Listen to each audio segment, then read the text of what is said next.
A regular listener named Steve from the great city of Omaha, Nebraska asked this, Pastor John, what does it mean to submit to and obey your leaders in Hebrews 13:17? Yeah, the text says, obey your leaders and submit to them, for they are keeping watch over your souls as those who will have to give an account.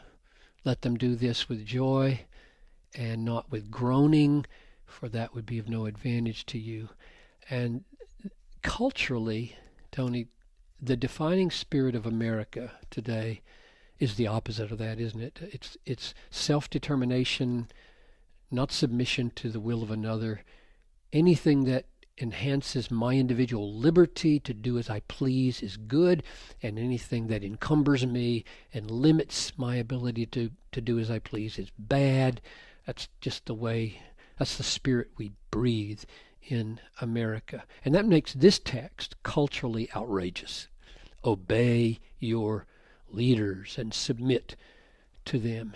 And we know from the side of leaders that power corrupts. So the emphasis must always fall for leadership on servanthood, not lording it over. Paul said, not that we lord it over your faith, but we are workers with you for your joy. That's the kind of leaders we're supposed to submit to. They come alongside and they work for our joy.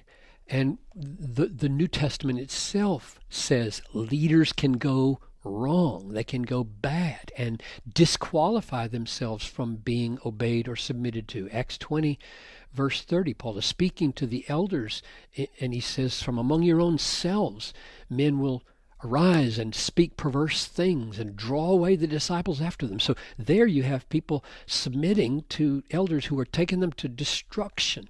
And Paul wants to warn the church, don't let that happen.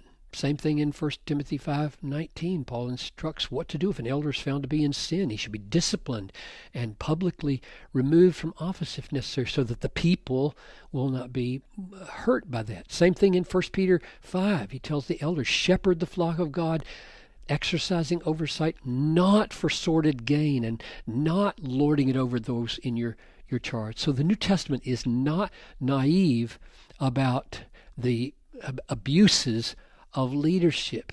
And nevertheless, here we have Hebrews 13:17. Obey them, submit to them. Now, what would that mean? Here's my best shot at how it would look.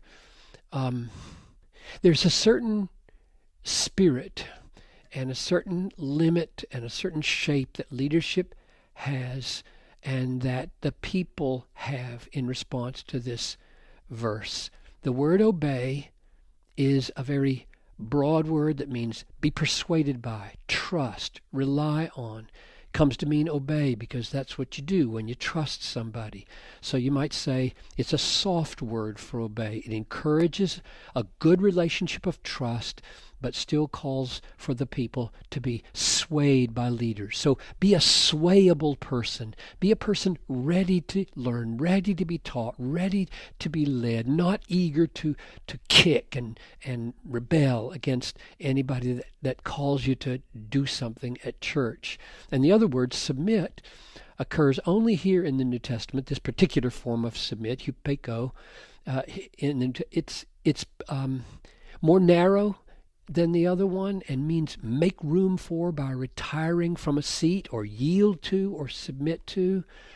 So with all that, I would try to distill the meaning of Hebrews 13:17, something like this. A church should have a people, should have a bent toward trusting its leaders. Be bent that way. Don't be a distrustful people.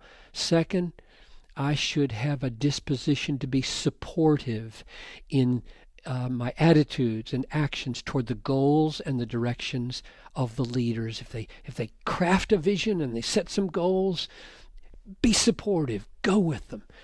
I think it means we should want to imitate their faith, and I think it means we should have a happy inclination to comply with their instructions. And if you listen carefully at those several paraphrases of what I think this means, I've used phrases like a bent towards trusting and disposition towards support and wanting to imitate, an inclination to comply.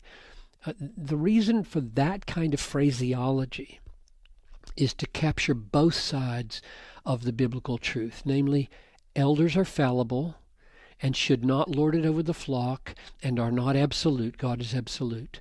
Yet, the flock should follow good leadership. Our hearts should be bent, and our disposition should be that way, and our wants should be that way, and our inclination should be that way. And where those two truths are working, it's a beautiful thing in a church. In fact, as I look back, Tony, over the 33 years I enjoyed at Bethlehem, it was a wonderful thing to have an eldership and a people who, while not being naive, unbiblical yes men, I don't think we produced a cult. There was a sweet experience of, if I tried to rally them for something, they were basically ready and eager to be rallied for biblical things. Thank you, Pastor John, and thank you for listening.